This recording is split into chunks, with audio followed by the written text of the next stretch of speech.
Vision 7. The voice bade him look once more. As he turned and beheld, a great explosion rent the entire land, and left the land of America a smoldering, chaotic ruin. As far as the eye could see, there was naught but craters, smoking piles of debris, and no humanity in sight. The vision then faded away. Immediately after, William quickly wrote the vision down. It was June 1933 when he received 7 separate visions. This was not an uncommon occurrence for him nor anything unusual. He had been given plenty of visions from the time he was but a child. However, this time it was different. It wasn't the same as the typical types of visions that he had grown accustomed to. This time it was about the coming of the Lord. The messenger from the vision spoke with great urgency, stating that all 7 of these visions will be fulfilled before that great and frightful day of the Lord. This is when he comes back to rule the earth for 1,000 years. William Branham had become a well-known prophet and healer in those days. He was a humble man, highly respected within his community and abroad. As a true man of God, he demonstrated his faith through countless miracles and prophecies. He was genuine, not a flake, and his success was hard-earned. Despite his remarkable achievements, Branham faced many tribulations throughout his life, some of which involved his closest allies. Now, before we get into that, we must understand his backstory before delving into the things that would try to tarnish his name, such as the legal battles with unpaid taxes that had everything to do with his innocence and hiring shady characters to help him in his ministry. Now, let's begin with William Branham's life. William Branham was born on April 6, 1909, in a one-room log cabin in Kentucky. Despite his humble beginnings, Branham grew up to have one of the most remarkable prophetic ministries in recent history. At the age of 7, Branham experienced his first encounter with God. A whirlwind in a tree and a voice speaking to him marked the beginning of his prophetic journey. From then on, visions became a common part of his life. One significant moment was when a light appeared above him while he was praying, leading to an angelic visitation that revealed his future ministry. This angel told Branham he was chosen to pray for the sick and to know the secrets of men's hearts. This began his extraordinary ministry, where he accurately discerned the illnesses and life situations of people he prayed for. One notable event was a vision about a boy who would be struck by a car and raised from the dead.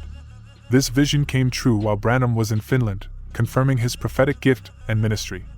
The boy was revived, and this miracle solidified Branham's reputation. William Branham was a humble and simple man. His ministry in the 1940s and 50s drew huge crowds due to his remarkable gifts of healing and prophecy. Branham's ministry was characterized by divine encounters and miraculous healings, making him a pivotal figure in the Pentecostal movement. At 18, Branham moved to Phoenix, Arizona, aspiring to be a boxer, but later realized his calling in ministry. Returning to Indiana, he became an independent Baptist preacher, and his church recognized his unique prophetic gift. Branham's prophetic ministry was marked by many supernatural signs. He often saw visions and was visited by an angel who guided his ministry. These encounters gave him the ability to see into people's lives and bring divine healing and insight. In 1947, an angel visited Branham, telling him he was given 2 gifts, to heal the sick and to know the secrets of men's hearts. These gifts were demonstrated in his meetings, where miraculous healings and prophetic insights were common. William Branham's life and ministry continue to inspire many. His humility and profound prophetic gift have left an indelible mark on the Christian community.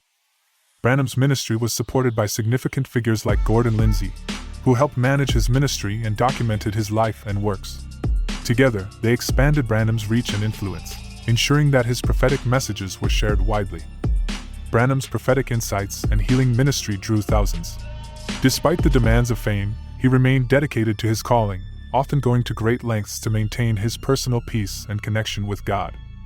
William Branham's legacy as a prophet is marked by his extraordinary gifts and his dedication to his ministry. His life is a testament to the power of faith and the impact of a true prophetic calling. Brother Branham is exhausted. Gordon Lindsay is faced with a challenge. He has contracts for big auditoriums and no crowds, with Branham being the main attraction. In 1950, there was a revival, and Branham was the head of it.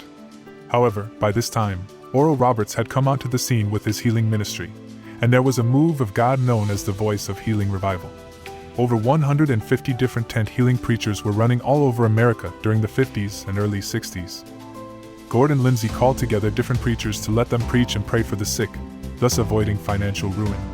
They took the magazine out of Branham's name and made it the Voice of Healing magazine, which talked about all the preachers, their articles, miracles, and sold their books. The meetings took off with Jack Coe, William Branham, and other evangelists like Maurice Chirullo. The voice of healing preachers would fill tents with thousands of people. The tents were used because there weren't buildings big enough for the crowds in America at that time. Big auditoriums held around 3,000 people, while meetings were drawing 8,000 to 10,000 people, with some drawing as many as 30,000. William Branham recovered and returned to the ministry. He came back to Gordon Lindsay and asked to be part of the Voice of Healing magazine and revival, which Lindsay agreed to. Branham then became a part of the Voice of Healing conventions, and it was a great revival. However, Branham began to make some mistakes. He hired the wrong people who convinced him that he was more than just a prophet. They told him he was Elijah. Branham began to believe this, and it marked the beginning of his errors. Branham's exhaustion played a significant role in his downfall. His intense schedule of ministering day and night, praying for people until the early hours of the morning, and constant travel took a heavy toll on him. His overwhelming workload and the pressure of managing large crowds led to physical and mental fatigue. This exhaustion made him more susceptible to relying on others for help, sometimes placing his trust in the wrong people. Gordon Lindsay tried to help Branham by arranging meetings, but Branham's inner circle prevented Lindsay from reaching him. When Lindsay finally did get through to Branham, he realized it was too late. Branham was convinced of his errors. Despite these issues, Branham's gifts continued to work. Gordon Lindsay stated that he never knew Branham to miss it in his gifting. However, Branham began to preach controversial doctrines, such as the serpent seed doctrine, which taught that Eve had sex with the serpent, resulting in the corruption of humanity. Branham's ministry began to decline, and fewer churches invited him to preach. Only the Full Gospel Businessmen's Fellowship International, led by Demos Shakarian, continued to host him. Branham's mail, which once numbered 1,000 letters a week, dwindled to a few hundred. Kenneth Hagin, a young prophet at the time, had a burden of prayer and prophesied that the prophet of the day would be taken by the hand of the Lord to save the body of Christ and the prophet's soul. Gordon Lindsay and others realized this prophecy referred to Branham. In December 1965, William Branham was involved in a car accident. While driving from Arizona to Indiana with his family, a drunk driver hit their car head-on. Branham was severely injured, and his wife was thrown through the windshield. Branham's son, who was in a separate car, ran to help. Despite his injuries, Branham raised his wife from the dead by placing his hand on her and praying. Branham was taken to the hospital but did not survive his injuries. He passed away on December 24, 1965. His wife survived but had to recover from her injuries. Branham's body was preserved until his wife decided where to bury him. He was eventually buried in Jeffersonville, Indiana, during the Easter Convention in April 1966. Despite his tragic end, Branham's life and ministry had a significant impact on the Pentecostal and charismatic movements. His gifts and ministry were undeniable, but his errors serve as a cautionary tale for future generations. William Branham's story is fascinating. There was a time when he was preaching, and the glory of God would often manifest as a light around him. One famous photo shows a halo over his head while he preached. This picture was even displayed in the Library of Congress as the only authentic halo photograph ever taken. Scientists confirmed it was not doctored. Throughout his life, people would sometimes see this light or glory on him. One time, the angel of the Lord that worked with William Branham put his hand on someone's back, leaving a glowing handprint on their clothes. They walked the person around the auditorium so everyone could see it. Another unusual event was when the piano player fell off the piano under the power of God, but the piano kept playing. These kinds of phenomena were typical in Branham's ministry. No matter how great the gifts and manifestations, the Word of God remains the standard of truth.